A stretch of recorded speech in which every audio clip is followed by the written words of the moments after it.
This is Pastor John. I'm here with my wife, Bonnie, and we're in a place called Edenton, North Carolina. It's right off of the Atlantic Ocean, kind of an inlet here. Right behind me is a lighthouse called the Roanoke Lighthouse, back in 1886. We love historical places, and this is kind of a historical town, and we just wanted to share what's on our heart in these next videos about transition and change in our culture, and how things have evolved in the Christian community and in the church in a lot of ways over the years. So to start our video series, we thought it'd be nice to just give you a little taste of what history is like.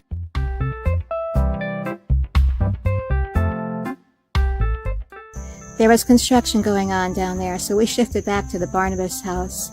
And it's true, we've seen a lot of changes over the years. We have been in the ministry almost 40 years now, and we've seen a lot of good come and a lot of bad come. Yesterday at lunch, we were with Pastor Wallace and Joy Phillips from Carpenter Shop International Church in Ahoskie, North Carolina. And the two pastors, Pastor John and Pastor Wallace, were talking about how over the years we've tried so many different things to get people into the church. And, events of all sorts and projects and outreaches. And the way Pastor Wallace put it was we've worn ourselves out. And it's true. We've tried so many things. And they mentioned that what it really takes is a move of the Holy Spirit. We have to have the Holy Spirit active in our churches. And Pastor John, I'm going to put that back on you and let you talk about that. Did I forget that? Okay, yes. Back to me. Thank you. Yes, we're going to call it Christian Climate Change. And Pastor John has agreed to be with me on this series. And I am so excited to have my husband with me for this series. Christian Climate Change, CCC. Here he is. The climate change has happened in our church where we've had, over the years, we have tried to allure people in to a service or events to try to get them to come to the Lord. And there's nothing wrong with having events and church services and special things going on to get people to actually want to come and be a part of us and fellowship with us. I think the bottom line is allowing the Holy Spirit to be in those events and allowing the Holy Spirit to be part of those ministries that you do offer, even if it's a program that you're offering. But it needs to be prayed over. It needs to be saturated with letting the Holy Spirit draw the people and not depending on the stuff that we do, the cultural things we do to reach people, but letting the Holy Spirit speak through us to be sensitive enough to, even if it means going away from the program a little bit or changing something and giving more freedom in those events. Even a Sunday morning service or any service that we have, we have an agenda. We do. We have an agenda we pass out to the sound person, and the musicians get it, and whoever's going to say prayer, that day gets it. But when you sense that the Holy Spirit wants to move, are you willing to leave that agenda? Or if you're in the middle of a sermon and the Spirit comes on you and you sense that you're supposed to call people to the altar or whatever, are we willing to leave our agenda and let the Holy Spirit move? The first century church wasn't about programs. You don't read anything about programs. You read about relationships and fellowshipping together and breaking bread, caring again about one another and letting those relationships play out and letting the Holy Spirit speak to people. And I think the other thing they did is they were so thrilled with the Lord, with their new salvation, their newfound life, that they were going out and sharing it with others too. And it becomes an individual responsibility, not just the church's responsibility. When we get saved, we need to be so excited about our faith that we go share it everywhere we go, just like the woman at the well. When she heard from Jesus, what he said to her, she went back and she immediately testified. She gave a testimony. I think I've met the Lord, I've met the Messiah, and this is what he did. This is what he told me. So she gave a testimony immediately.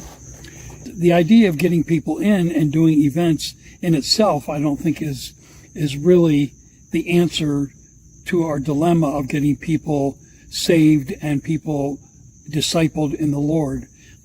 What really draws people is the Holy Spirit.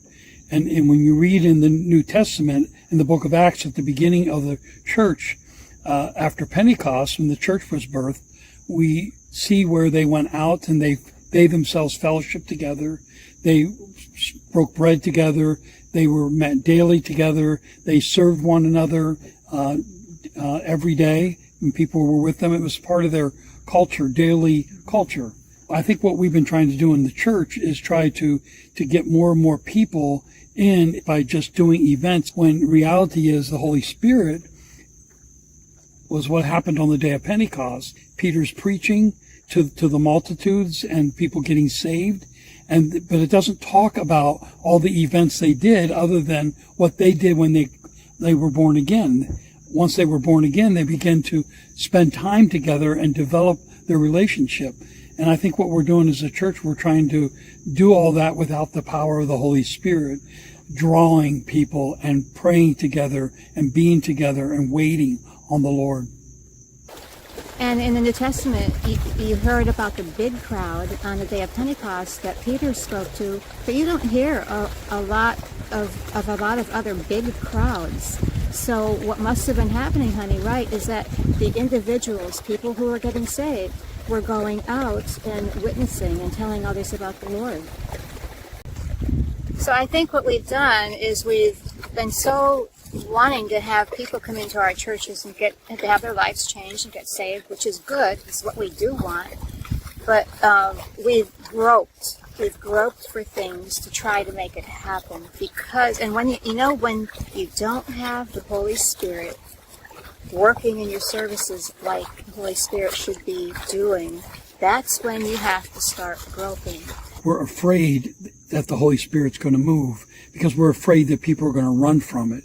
But the reality is God's the one that draws people to himself. It's the Holy Spirit, the third person of the Trinity, that actually draws people to him. That's how people get saved. That's how we've all been saved. We were saved because the Spirit spoke to us. And what we've done in our culture over the past years is we become more seeker sensitive, and we worry about what we say and letting the Spirit work and operate in our services.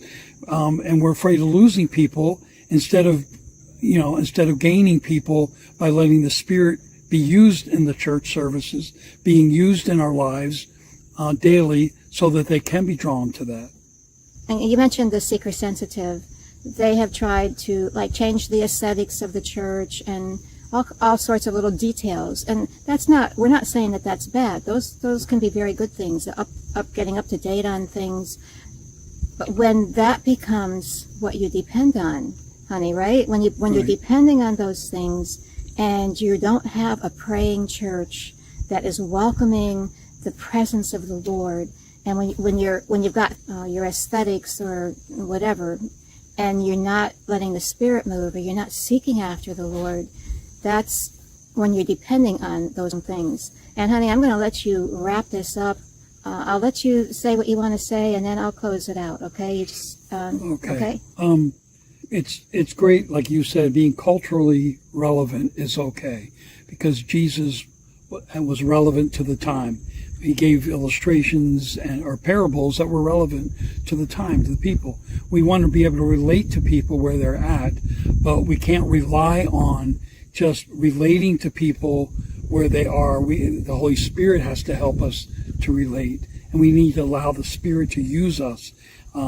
So the problem is, I think what you said is basically we're relying too much on the things that we do instead of the person of the Spirit moving us and letting the Holy Spirit speak directly to people. So thanks for joining Know and Grow. You can't live what you don't know. And I just heard not that long ago that the younger generation is looking for the real deal. They don't really care about seeker sensitive. So maybe we better change our gears and get into the real deal, be really filled with the Holy Spirit. This is Know and Grow. You can't live what you don't know. Thank you, John Wiley, for joining me. I'm so happy that you're doing that. And thank you all for listening and watching. God bless you. You take care. Take care. Bye-bye.